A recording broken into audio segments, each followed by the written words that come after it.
It's a secret.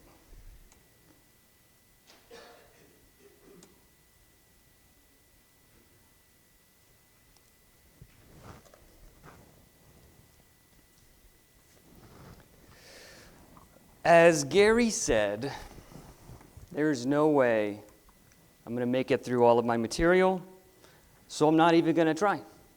I'll just stop when the time is up, and I want to encourage you to take a look at the manuscript. If you would like a digital copy, please feel free to see me afterward. Email it to you.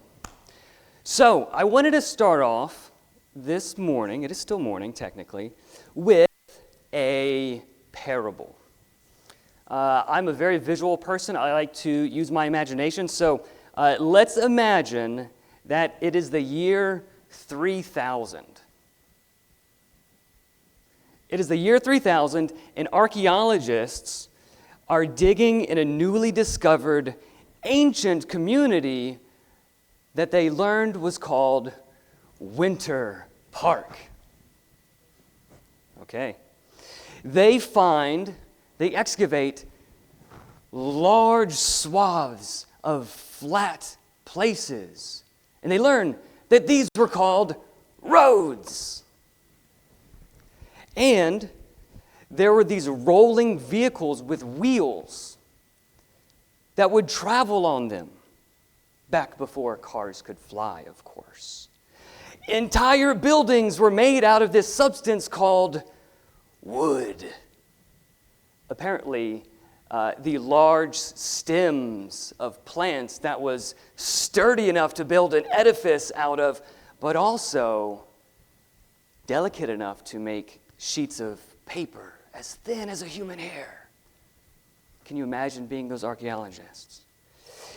Collections of these thin sheets of paper, they would be marked on with crude instruments and record thoughts and activities of people who lived in Winter Park.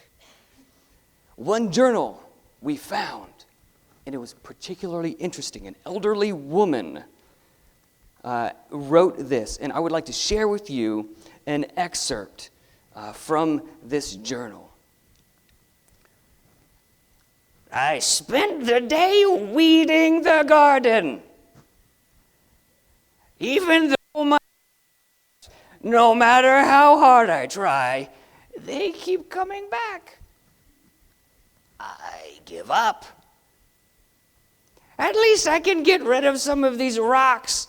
The kids weren't strong enough to lift them, so they had to drag the heaviest stones away. Okay. Now, take off your year 3000 cap for just a second, put it down, and then put on your 2023 cap. That is a pretty mundane, boring journal entry, isn't it? Okay, so take off the 2023 cap, put back on the year 3000 cap, it flies. Okay, so we have our year 3000 cap on. So these archaeologists, they say, from our research, we have developed a hypothesis that society at this time in Winter Park was heavily inundated by drugs. And even mundane entries in a journal entry such as this shows how much the people way back then, how much of their lives revolved around mind-altering drugs. It's a theory. Here is our evidence. This is our scholarly textual analysis. Weed. You see that word? That is a clear reference to an intoxicating plant, particularly in the context of garden, a place where many plants were grown. This person obviously had very many intoxicating plants. Next evidence, joint, another slang term for weed, rolled up and it was ready to be smoked. There's more evidence. Hard, an obvious reference to the drug's intoxicating effects. Other research has uncovered the use of the word soft, like soft drink, for things that would not intoxicate, and hard liquor for things that would intoxicate. More evidence. I give up. Drugs were known to cause people to lose their motivation and cease productive tasks. Obviously, this is what happened to this individual. Rock, a type of loud music, Also closely associated with drugs, further reinforcing our hypothesis. Kids, a long extinct animal called the goat, would have babies and they were called kids. How strange that this society was so pervaded by drugs that even the animals, the young animals, partook. Strong. This has reference to intoxicating effects. A strong weed would intoxicate more quickly. Drag is in reference to inhaling the smoke of a weed, particularly when rolled up in a joint. As the journey entry already referenced, and stone, a term for someone who is intoxicated on weed smoke. The case is closed. And then everybody claps and they get a big funding grant for the government. Okay.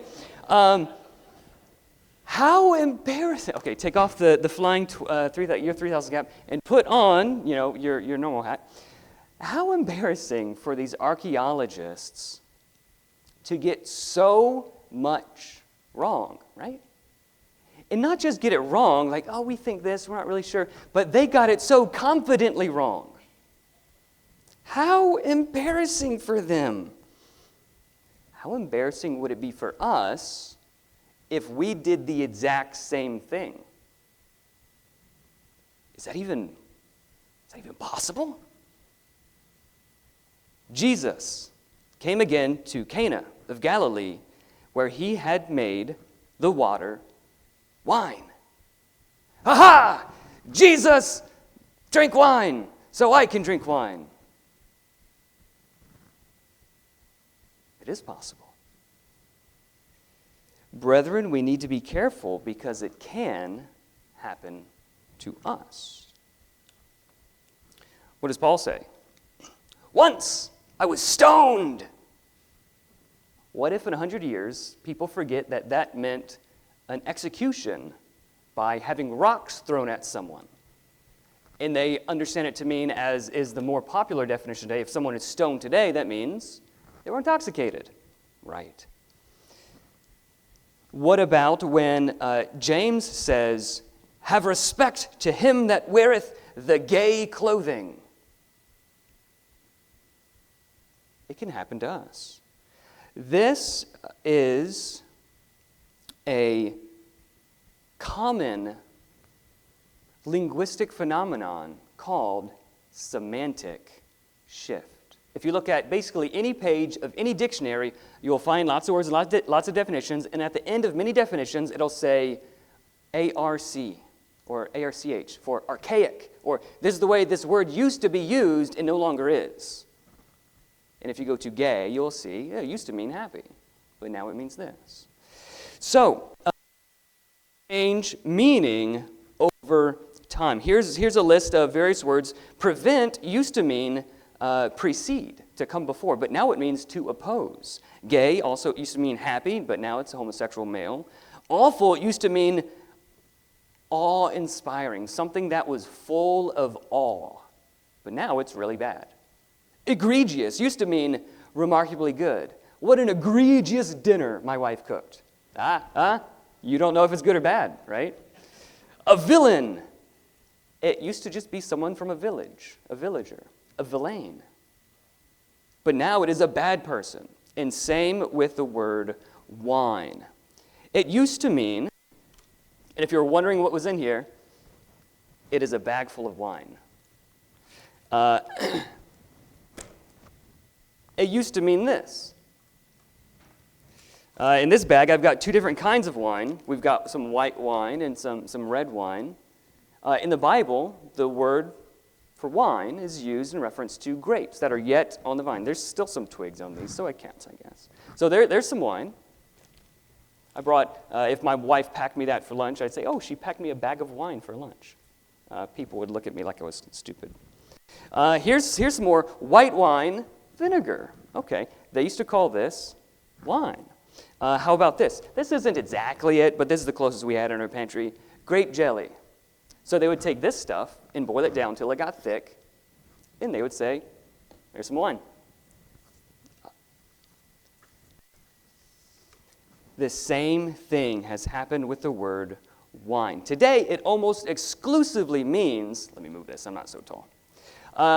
Today, it almost exclusively means a strongly alcoholic beverage, but back then, it was used of pure sweet juice, frequently called new wine or sweet wine or must. It was squeezed out of the grape and then boiled down into must. But if you don't believe me, that is okay. Let's turn to ancient literature. We have Aristotle in his work Meteorologica, 300 years before Christ. Hundreds of years, ancient primary sources. And if you would like the Bible references, Isaiah chapter 65, verse 8, Isaiah 16:10, Proverbs 3:10, Matthew 27:48, as well as the oldest English dictionaries ever made, but you can follow this shift in definition over time. Aristotle, in his Meteorologica in the 300 BC, he specifically refers to grape juice or must as wine. He simply calls it wine. This is wine, and they boil it down, it's still wine. And if they let it ferment, it's still wine. And if they let it go a little bit longer, it's still wine. They use the same words to describe these. Pliny, and the manuscript has all of the sources with links that you can paste in your browser, and you can read it in the original Greek, if you can speak Greek, Daniel, or in English. If you don't speak Greek, you can read it right side by side. All the primary sources are linked there. You can read it for yourself. Pliny, 1st century AD, wine, he says, vinum in Latin, is used of fresh, sweet grape juice. Iglucus vinum, sweet wine. De frutum vinum, boiled wine. Sapit de frutum, among the vinum dulce, sweet wine. To these he adds other kinds of unfermented sweet wines known as semper mustum, permanent must, passum, raisin wine, and melitites, honey wine.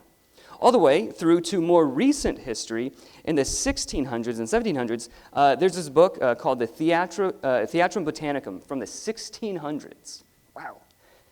It says, it's in English, but the words are spelled weird because it's Old English. The juice or liquor pressed out, and liquor there is just liquid. The juice or liquor pressed out of the ripe grapes is called vinum, wine. The juice of the grape is called wine. Let's move forward in time. The New World of English Words, a dictionary from 1663. It says, if you can read it there, it says muffed, but the F, they write S's as F's, so that's a fun thing. So it says must, Latin, wine newly pressed from the grape. Glossographica Anglicana Nova, 1707, must, Latin, sweet wine, newly pressed from the grape. If you handed someone a bottle of Welch's, they would say, you've got a bottle of wine. And nobody would think twice about it. Then in the 1800s and 1900s, you can see the shift, the semantic shift is documented. Let's look at more modern dictionaries. This is one, the Webster's International Dictionary of the English Language, 1898. So right around the turn of the century. It says wine, the expressed juice of the grape. So the primary meaning, the first meaning is still there, but it says, especially when fermented. Okay, so now you can see it's not just this, it's this, and then it says usually, a beverage pressed from grapes by squeezing out the juice, and then parentheses, usually allowing it to ferment. So you can see it started to shift in modern times. To today, this is a dictionary from, I think, the 1992, I believe. It says, wine, the fermented juice of grapes used as an alcoholic beverage. There it is. So you can see that the semantic shift has been documented. Just like if we go to Paul and say, once he was stoned, therefore we have to be careful that we understand the words that they used in the way that they meant them, and not supply the words, not change out the words how we understand them today. Today, the definition has been narrowed down to primarily and almost exclusively mean alcoholic wine.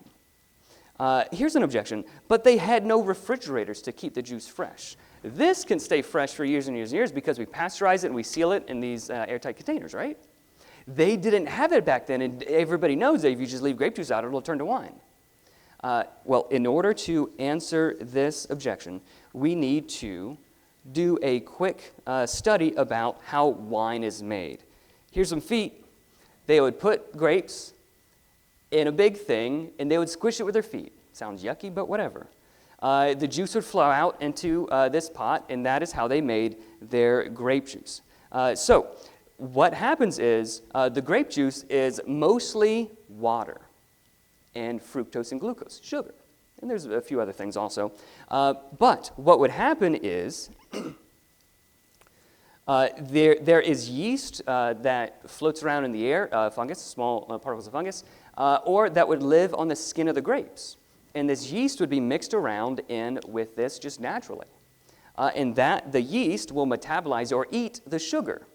And not to be too crude, but they expel ethanol or alcohol. So they eat the sugar and they expel ethanol, alcohol. So that is how that happens, as well as carbon dioxide. But this wine at this stage is unstable. It's unstable. Because what happens is Acetobacter bacteria is floating around in the air as well. I bet you didn't know there's this many weird things floating around in the air.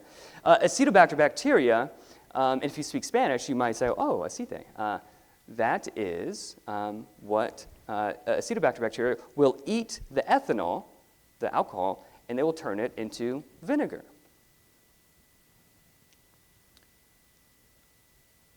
So if you have some grapes, wine, you squish it into juice, wine, and you just don't do anything, it will ferment, usually. And if you don't do anything, it will quickly turn into, or relatively quickly, turn into vinegar. So if we go back, if they had no refrigerators to preserve their Welch's, which they didn't, well, then they would have no way to preserve their wine, because both would eventually be turned into vinegar. That is how fermentation works. That is the process. So if someone says that, they could have had grape juice because they had no way to preserve it, well, then they couldn't have wine because they had no way to preserve it also. But the reality is the ancients were much more intelligent, much smarter than we give them credit for. They could have preserved grape juice. They could have preserved fermented wine. It is actually the most difficult of the three forms to preserve. And they could have preserved vinegar in any state that they wanted. Vinegar was easy to make. All you had to do is just nothing. And in a few weeks, you'd have vinegar. Juice was likewise easy to keep because high sugar content inhibits bacterial growth. So if you remember, what spoils a lot of these things is bacteria. So this is, you guys know what this is. What is this? It's honey. I pulled this out of the cabinet. That is room temperature. Why don't I have to worry about that going bad? High sugar content, low water content. That combination preserves things. This will basically last forever. It might start tasting funny in a few years, but it'll basically last forever. How about this? I told you I brought my groceries. This stuff, we don't keep it in the refrigerator. It doesn't need refrigeration. High sugar content, low water content means the thing is preserved. So juice was very easy to keep, and we have many, many records of them doing just that. Fermented wine was actually, rather than the default way of juice to be kept, was actually the most difficult form of the liquid to keep. Because on one side you have fungus that is trying to turn all of the sugar that would inhibit the bacteria. It's trying to kill all the sugar, or eat it, and turn it into ethanol. And then on the other hand, there's bacteria who's trying to eat all the ethanol and turn it into acetic acid, vinegar. So wine, fermented wine, it sits on this narrow precipice of spoiling this way or spoiling that way, and there's a lot of other ways that it could spoil also. And they went through great lengths to do that. Think of it like a tightrope walk. How did they preserve their wines? Aristotle speaks of how wines are intentionally boiled, sometimes so thick that it had to be scraped off of a skin. So they would use bladders or animal skins sewed shut to keep their liquids and other things. And it was so thick you couldn't pour it. You had to scrape it off with a knife or other implement. That's how thick it was boiled down. That's just how they did it. If you're walking on your feet to Jerusalem, do you want to carry 5 gallons of Welch's, or do you want to boil it down to where it weighs this much? And you just add water. It saves on weight, it preserves it, and it does other things as well. So, just like we, and also he refers to grape juice or must, glucose, as one of the kinds of wine. Lucius, so there's, for some kinds of wine, for example, must solidify when boiled. Here we have Lucius Columella. He writes with incredible detail various methods for harvesting and preserving juice. And he specifically says that the juice keeps good forever. Keeps good forever. So the problem of preservation, that is only a problem in our imagination. It was common knowledge at the time that ancients had numerous ways to preserve grape juice. Here are just some. This is not all of it. There was cold storage, sulfur fumigation. They could use smoke, just like you would smoke a fish, to preserve it. They could use tar, dehydration, seawater salts, preservatives, boiling, filtration, and among others. Some of them worked, some of them didn't, but they had lots of different ways to preserve things. Writers from Varro, Aristotle, Virgil, Josephus, Polybius, Hippocrates, Celsus, many others all write of the ways that ancients had to preserve, and interestingly, their preference for sweet wines. Sweet wines. We don't think about it this way, but Mylan, I got a bag of Sour Patch Kids. These are delicious if you've never had Sour Patch Kids. If Mylan was the emperor of Rome in the 1st century, he could have given his entire empire all of his armies, all of everything, and never would he have had the power that I have to go to Walmart and for $2.45 buy me a bag of sour. Here, I'm all sticky from the honey. Buy me a bag of these Sour Patch Kids. Today, sweet things are so ubiquitous that it's like, ugh, I couldn't possibly think to look at another sweet thing. Back then, that was not the case. Sweet things were so precious. It makes sense now. Oh, okay, you can't hardly walk down the street without tripping over a Snickers bar here. But back then, this was not the case. Sweet things were highly prized, highly valued, and they went to great lengths to preserve them and to keep them, for they were precious.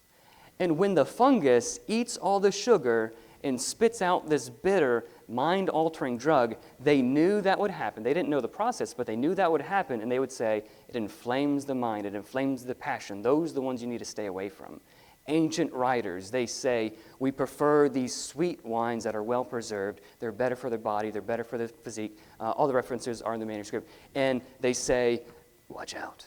Watch out for these other ones. When it turns, when it sparkles in the cup, as the Proverbs writer says, don't even look at it. So we have a hard time imagining that they would value sweet things so much. But when we think, we can just buy grapes in the middle of a winter because they're like grown in Chile or something, right? But they couldn't do that. They couldn't, if they wanted some Welch's, if they wanted some grape juice, it was months of labor, careful harvest, praying for rain, praying that there are no fires and there's no pests, and so many things had to go right for them to have what we take for granted.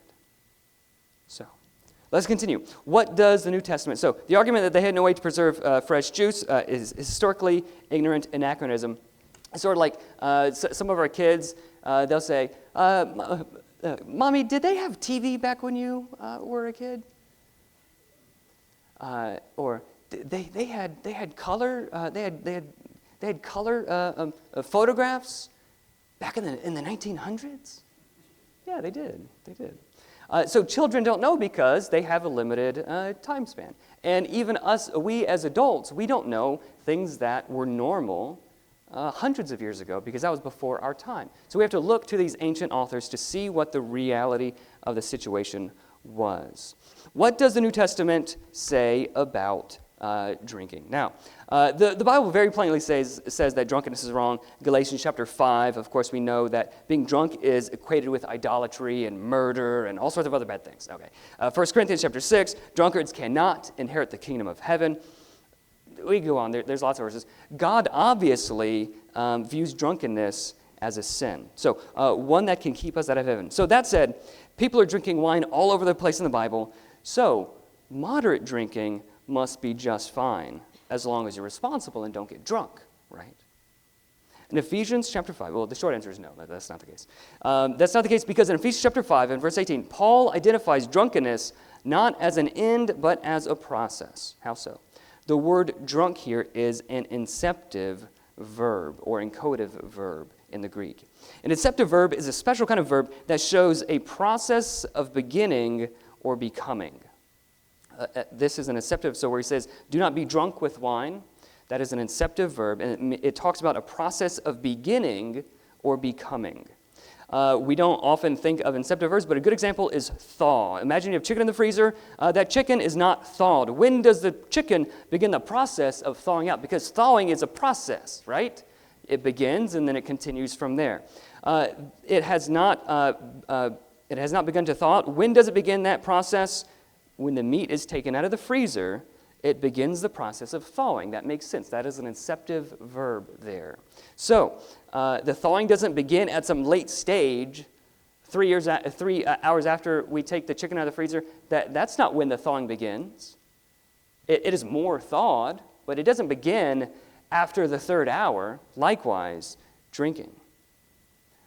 Drunkenness does not begin after your 3rd drink or 4th drink or some other late arbitrary stage. The drunkenness begins when the drinking begins. The more intoxicant that is ingested, the further into the state of drunkenness they get. Just like the longer time passes with the chicken being out of the freezer, the further into the state of thaw the chicken gets, right?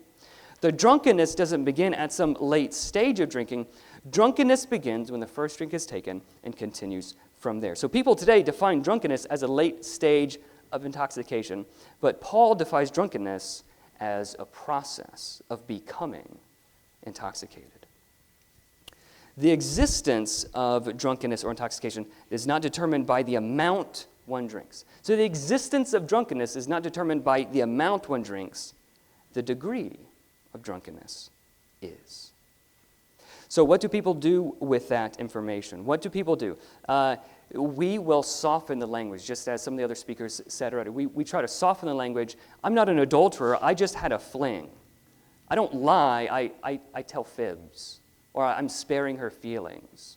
And likewise with drunkenness, I'm not drunk. I'm buzzed. I'm tipsy. I'm chatty. I just need to loosen up. I've had a stressful day, right? The Bible defines drunkenness as an inceptive process. More information here. What about the word sober? Modern people define the word sober as not completely intoxicated, but the Bible defines sober as complete abstinence from drinking. Passages here, 1 Thessalonians, 1 Peter, couple of passages from 1 Peter, 2 Timothy. Here are Gerhard Kittel. He says, it is compelling that the Greek word for sober, nepho, self-controlled, in numerous passages, is a word that also means holding no wine. Nepho, sober, signifies to be free from the influence of intoxicants, to abstain from wine. That is what the word means, according to W.E. Vine. Nephalius, temperate, literally means wineless, or unmixed with wine. What about when Jesus turned water into wine? There were... If whatever he made something, whatever he made, it was over 120 gallons of the stuff, and he gave no restriction on its usage, even after the guests there had already well drunk. They had plenty. And then he made 120 gallons of the stuff. If it was alcoholic, fermented wine, he would have broken the spirit, if not the letter, of both the Old Testament law that he was under, as well as the New Testament law that he was implementing, Proverbs 23, as well as Habakkuk 2, and 1 Peter chapter 4, verse 3. That certainly would have been counted as a drinking party. Mylan, what about deacons? Hey, we're deacons now, man. Deacons and older women, we're allowed to drink a little. Deacons, likewise, must be dignified, not double-tongued, not addicted to much wine. We could be addicted to a little bit of wine, Mylan. Party at my house later. not greedy for dishonest gain. Older women likewise, be reverent in behavior, not slanderers or slaves to much wine. Older ladies, party at my house, Mylon and I are... No, definitely not. This is an error of seeing restriction against excess as authority for partaking in moderation. Authority for a restriction against excess is not authority for partaking in moderation. The Bible says in Ecclesiastes 7:17, don't be overly wicked. Well, we can be a little bit wicked. The Bible warns of excess of riot in 1 Peter chapter 4, verse 4. We can riot as long as it's not excessive. You guys, you better be moderate rioters. We need to abstain from abominable idolatries. Guys, idolatry is fine as long as it's not abominable. These things are condemned in excess and in moderation. This is just how people spoke back then. That is how people speak today. Proverbs chapter 23, verse 22. Despise not thy mother when she is old. Cole, your mom's not old yet. You got a few more years to despise her. No, that's not what it's saying at all. It says don't despise her when she's old, and don't despise her when she's young, right? Restriction against excess cannot be taken as authority for moderation. Mylon, I'm sorry to disappoint you. Old ladies, don't come to my house. We're not going to be drinking.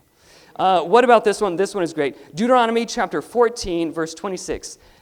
This is God speaking. Spend that money for whatever your heart desires, for oxen or sheep, for wine or strong drink. For whatever your heart desires, you shall eat there before the Lord your God. Strong drink. Okay, what in the world is going on here? What happened is that word there, strong drink, is not actually translated in some of our translations. If Moses wanted to translate that, here's some words, hadzak mitze. If he wanted to say strong drink, he could have used those words.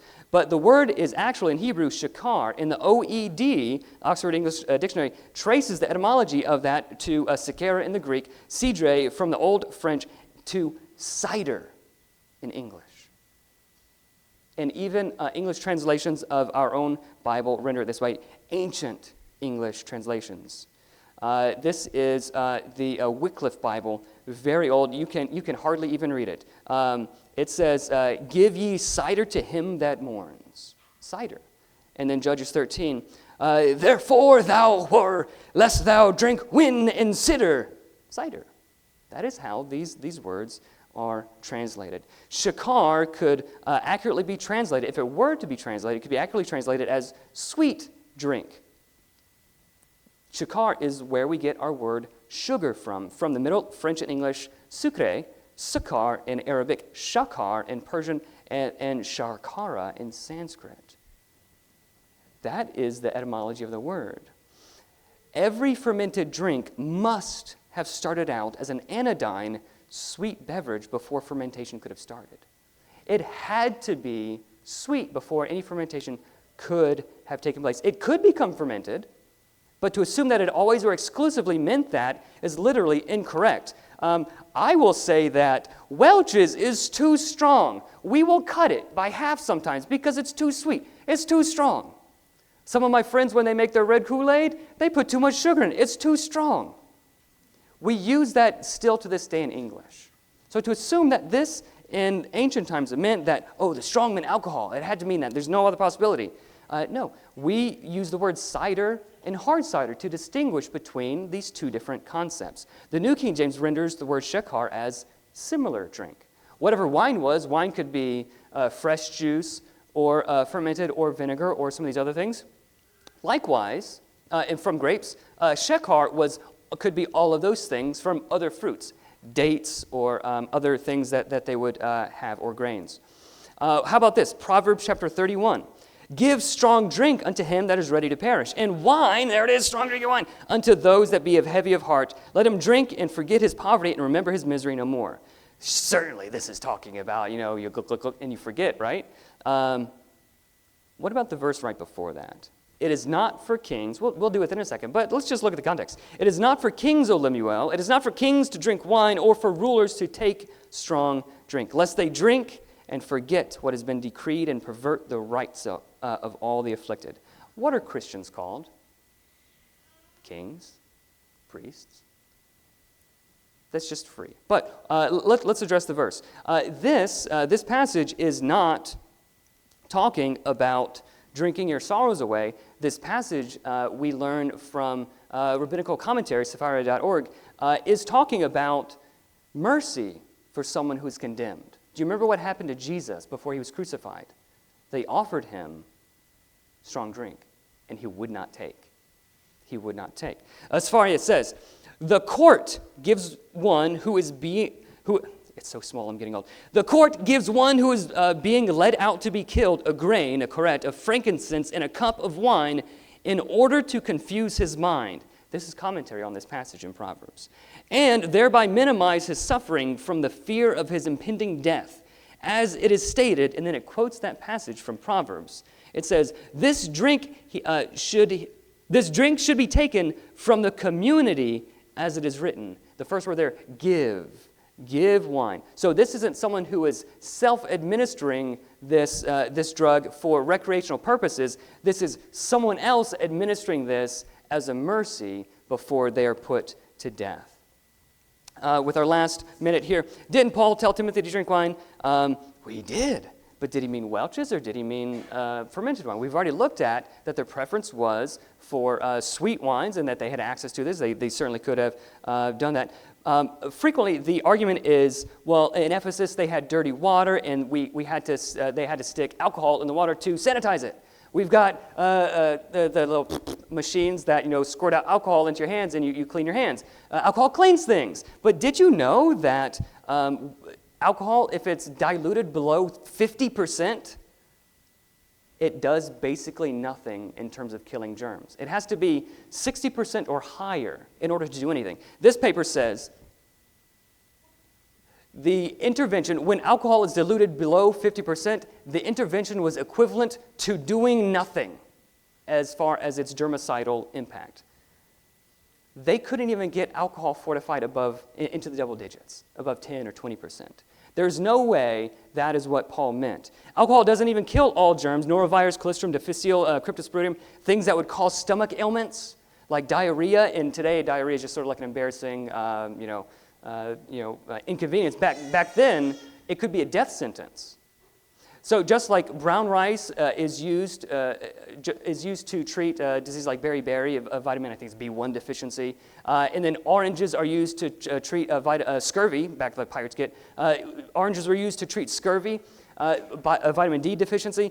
Frequently, juices and fruits and other things were used to treat vitamin deficiencies. We will frequently give our children grape juice, watered down, in order to help settle their stomachs. No different than today. That is all the time we have, unfortunately. I want to encourage you to read through the rest of the manuscript for all of the favorite objections. I believe we have covered all, if not most, of the objections toward alcohol.